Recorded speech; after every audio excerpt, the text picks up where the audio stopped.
আসসালামু আলাইকুম। হ্যালো প্রিয় লিসেনার্স, কেমন আছো তোমরা? আশা করি ভালো আছো, যার যার অবস্থান থেকে ভালোর দলে আছো। আমিও ভালো আছি। যে যেখান থেকে আমার গল্প শুনছো সকলকে শুভেচ্ছা অভিনন্দন জানাচ্ছি। যারা প্রতিনিয়ত আমার গল্প শোনো চ্যানেল সাবস্ক্রাইব করোনি, প্লিজ দয়া করে চ্যানেলটা সাবস্ক্রাইব করে সঙ্গে থাকার জন্য অনুরোধ করব।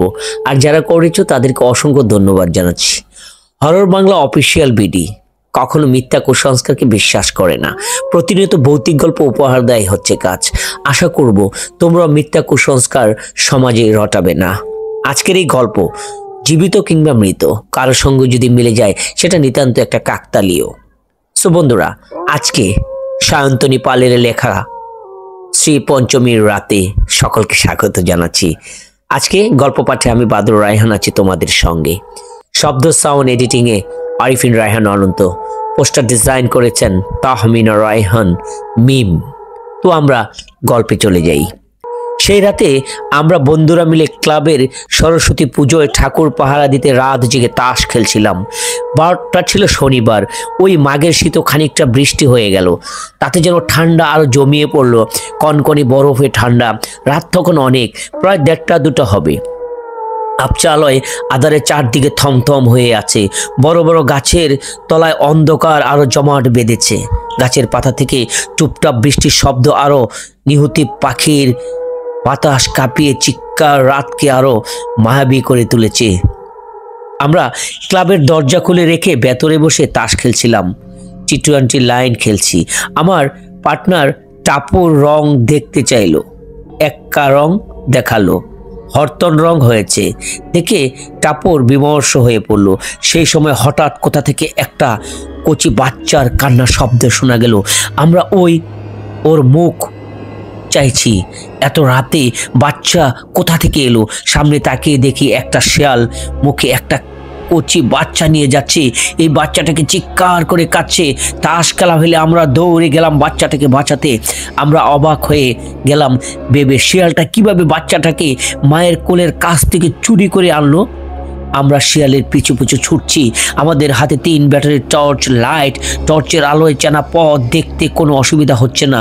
বেশ খানিকটা যাওয়ার পর শিয়াল বাচ্চা কোনোই কিছু দেখতে পেলাম না, শোনা যাচ্ছে না। ওই ঠান্ডাতে আমরা আরো ঘামতে শুরু করেছি। মনে মনে ভাবছি সব কিছু হাওয়ায় মিলিয়ে গেল কি করে। টাপুর বলল, ভালো বুঝছিস না, ভিড়ে চল, এ সত্যিকার নয়। আমরা ফিরতে ফিরতে ভাবছি যা দেখলাম সত্যি তার মিথ্যে। আমরা কেউ ভূতে বিশ্বাস করি না, তবুও কেমন ভয় লাগলো। গা ছমছম করতে লাগলো। সব কিছু মিথ্যে হতে পারে। নিজের চোখ কানকে তো আর অবিশ্বাস করতে পারি না। সবাই দেখলাম, আমি একা নয়, টাপুর, বিল্টু, এক্কা সবাই মিলে দেখলাম। সব ক্লাবে ফিরে এলাম। তাস খেলার মুডটা অফ হয়ে গেল।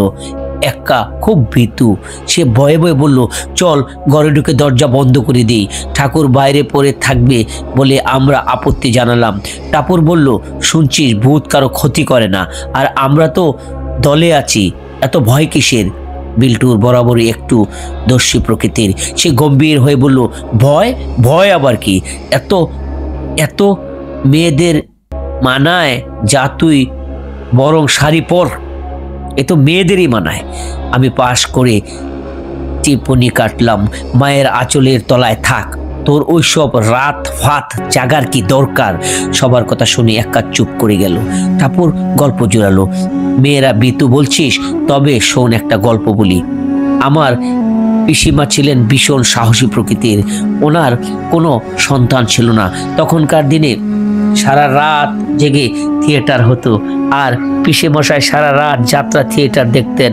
মাঝে মধ্যে পিসিমা সেই রাতে বাড়িতে একাই থাকতেন। ওই রকম এক রাতে পিসিমার ঘুম ভেঙে গেল। উদ্দেশ্য বাথরুমে যাওয়া। 8x10 হাত ঘর, তার একটা খাট আর অন্যদিকে আলমারি।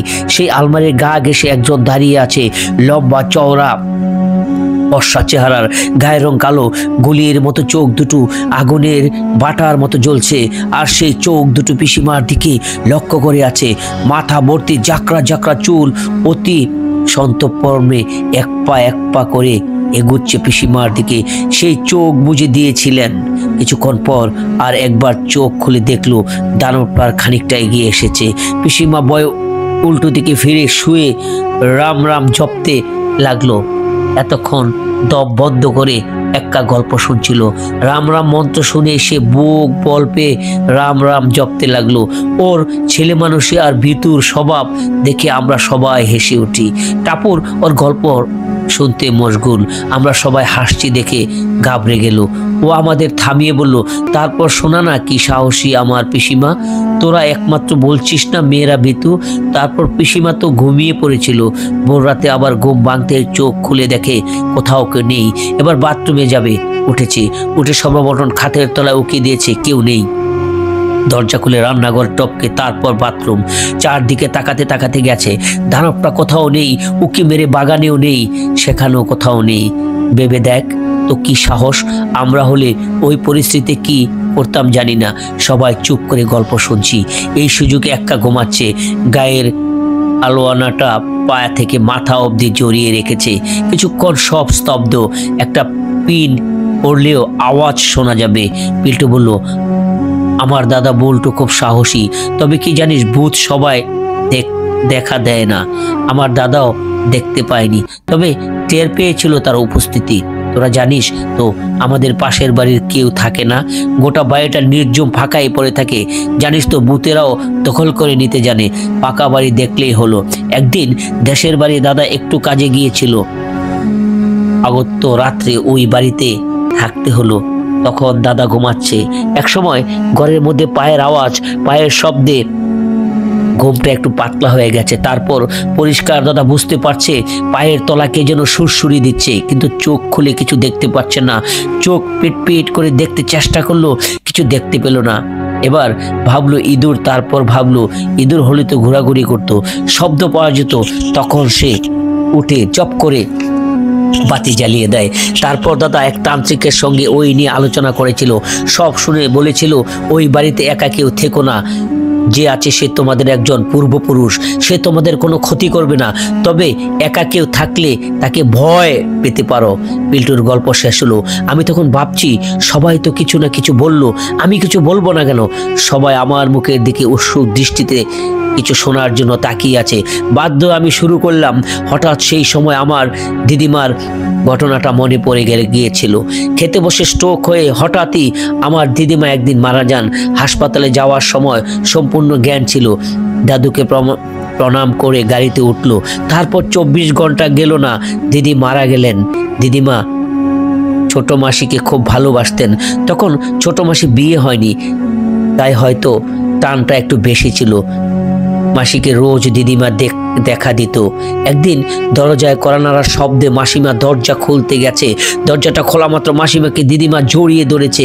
মাসি তো সঙ্গে সঙ্গে অজ্ঞান, তারপর বেহুশ হয়ে জ্বর। মাসি জ্বরের ঘরে পড়ে আছে বিছানায়। আমি বসে বসে মাথায় জল পট্টি দিচ্ছি, কিন্তু কে যেন সামনে আমাকে ধাক্কা দিয়ে সরিয়ে দিতে চাইছে। আমি দেখতে পাচ্ছি না, আমি বুঝতে পারছি না তার উপস্থিতি। সে যাইতে চাইছে না আমি মাথায় গোড়ায় বসি, সে চাচ্ছে না আমি তার মাথায় জল পট্টি দিই। হঠাৎ গোগো শব্দে আমি গল্প থামিয়ে দেখি এক্কা ঘুমের মধ্যে এরকম একটা বিকট শব্দ করছে। ভয়টা ভালো মতোই পেয়েছে। বিল্টু এক্কাকে যতই ধাক্কা মারে, ঘুম থেকে তুলতে চাইছে, ততই আলোয়ানার মধ্যে মুখ গুজে গো গো শব্দ করছে। আমরা ওই অবস্থায় দেখে হাসবো না কাঁদবো ভেবে পাচ্ছি না তখন।